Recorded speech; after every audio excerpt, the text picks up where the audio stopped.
आज ही Doubtnut app download करें। Doubtnut पर होगा अब आपके सभी मैथ्स, केमिस्ट्री, फिजिक्स और बायोलॉजी डाउट्स का सफाया। बस अपने क्वेश्चन की फोटो खींचो, उसे क्रॉप करो और तुरंत वीडियो सोल्यूशन पाओ। Download now. हेलो एवरीबॉडी, हम थीम 8 कन्फ्रंटेशन ऑफ कल्चर्स इस वीडियो में स्टार्ट करेंगे। ये यूनिट 3 चेंजिंग ट्रेडिशंस का पार्ट 3 है। सो ये जो वीडियो है ये एक इंट्रोडक्शन है इस चैप्टर का। इसमें मैं आपको डिटेल में बताऊंगी कि हम इस वीडियो में इस चैप्टर में कौन से टॉपिक्स पढ़ेंगे एंड हम कौन सी चीज़ों के बारे में पढ़ेंगे। सो बेसिकली मैं आपको इस चैप्टर का एक ओवरव्यू दूंगी इस वीडियो में। हम इस चैप्टर में उन सफ़र या फिर उन जर्नीज़ के बारे में पढ़ेंगे जो यूरोपियंस ने 15th सेंचुरी में करी थी। एंड उन्होंने इन जर्नीज़ में एक नया कॉन्टिनेंट ढूंढा था एंड इस कॉन्टिनेंट का नाम था अमेरिका। एंड उन्होंने इस कॉन्टिनेंट को न्यू वर्ल्ड टर्म किया था क्योंकि इसके एग्जिस्टेंस के बारे में जो लोग थे, उन्हें यूरोपियन लोग थे, उन्हें कोई आइडिया नहीं था। एंड ओल्ड वर्ल्ड वो उन्हें बुलाते थे जो एरियाज़ ऑलरेडी डिस्कवर्ड थी एंड यूरोपियंस को जिनके बारे में ऑलरेडी पता था।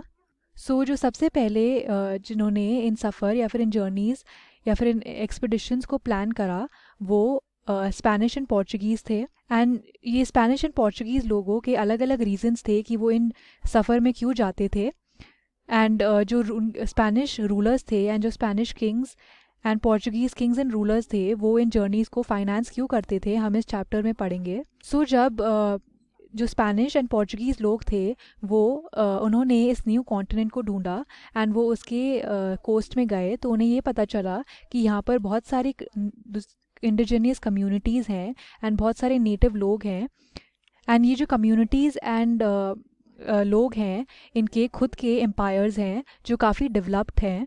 हम इस चैप्टर में पढ़ेंगे कि जब यूरोपियंस इस कॉन्टिनेंट में गए तो उन्हें इन नेटिव लोगों से इनकाउंटर कैसे किया एंड उन्होंने यूरोपियंस ने इन नेटिव लोगों को कैसे ट्रीट करा, हम ये सब इस चैप्टर में पढ़ेंगे। एंड हम ये भी पढ़ेंगे कि ये जो जब यूरोपियंस इन कॉन्टिनेंट अमेरिका वाले कॉन्टिनेंट को उन्होंने ढूंढा तो वो जो नेटिव लोग थे वहाँ के उनके साथ क्या क्या कॉन्सिक्वेंसेस हुए, हम ये सब इस चैप्टर में पढ़ेंगे। अनफॉर्चुनेटली जो native side of the story है वो हमें इतने अच्छे ग्रेट डिटेल में नहीं पता है क्योंकि जब यूरोपियंस इस कॉन्टिनेंट में आए थे तो उन्हें सारे जो नेटिव लोगों के रिकॉर्ड्स थे एंड मॉन्यूमेंट्स थे वो ख़त्म कर दिए थे या फिर डिस्ट्रॉय कर दिए थे 19th सेंचुरी या फिर 1900 के लास्ट में ही या फिर आखिरी में ही एंथ्रोपोलॉजिस्ट ने इन नेटिव कल्चर्स को वापस पढ़ना स्टार्ट करा। एंड जो इनका सिटी थी, इनका एक कम्युनिटी थी एक नेटिव लोगों की जो अमेरिका में रहते थे बिफोर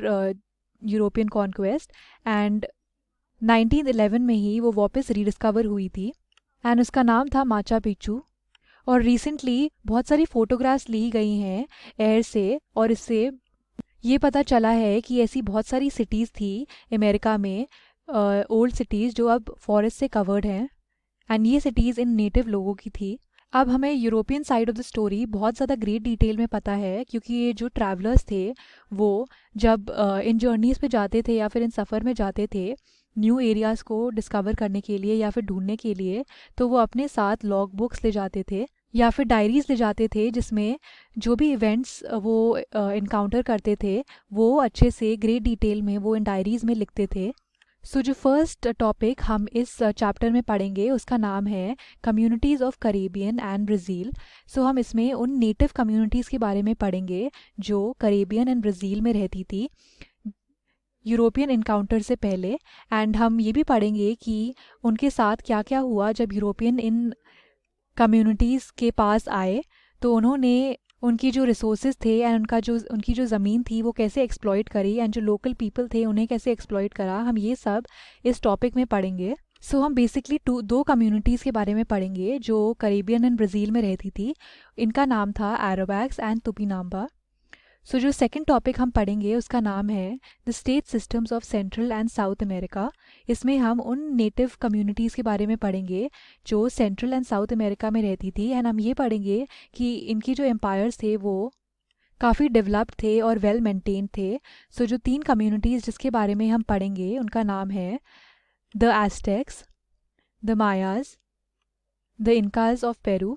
एंड हम ये पढ़ेंगे कि जो यूरोपियन लोग थे बेसिकली स्पेनिश एंड पोर्चुगीज़ लोग थे, उन्होंने इन कम्युनिटीज़ में जाकर उनके एम्पायर्स पर कैसे कब्ज़ा करा एंड जो लोकल लोग थे उन्हें स्लेव्स कैसे बनाया या गुलाम कैसे बनाया एंड उनका जो वे ऑफ लाइफ था उसे कैसे ख़त्म करा।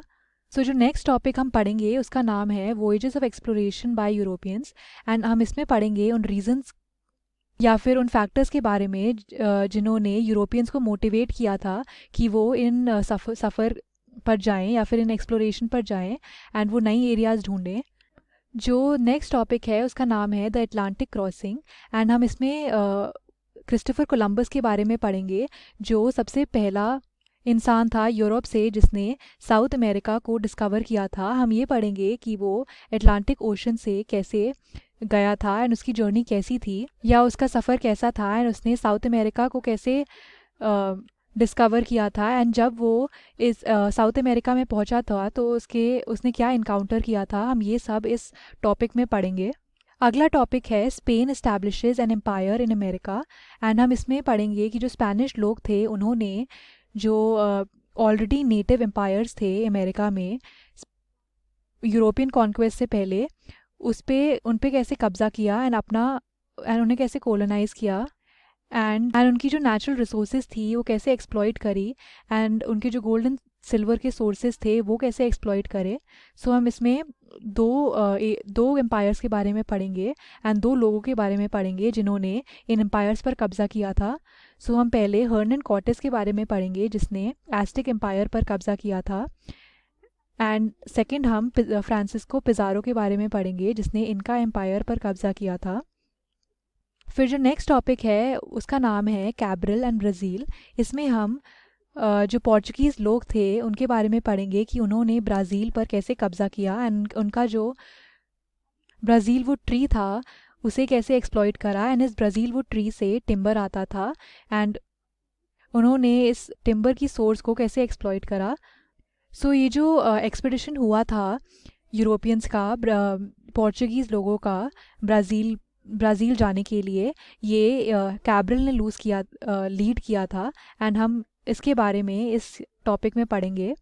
सो जो नेक्स्ट टॉपिक हम पढ़ेंगे उसका नाम है conquest colonies and slave trade. हम इसमें पढ़ेंगे कि जो यूरोपियन कॉन्क्वेस्ट था या फिर जब यूरोपियंस ने नेटिव एम्पायर्स पर कब्ज़ा किया उसके कॉन्सिक्वेंसेस के बारे में एंड उन्होंने जो कॉलोनीज़ थी वो कैसे इस्टेब्लिश करी उसके बारे में एंड हम ये भी पढ़ेंगे कि जो स्लेव ट्रेड था वो कैसे स्टार्ट हुआ एंड उन्होंने इन नेटिव लोगों को कैसे स्लेव या फिर अपना गुलाम बनाया यूरोपियन लोगों ने।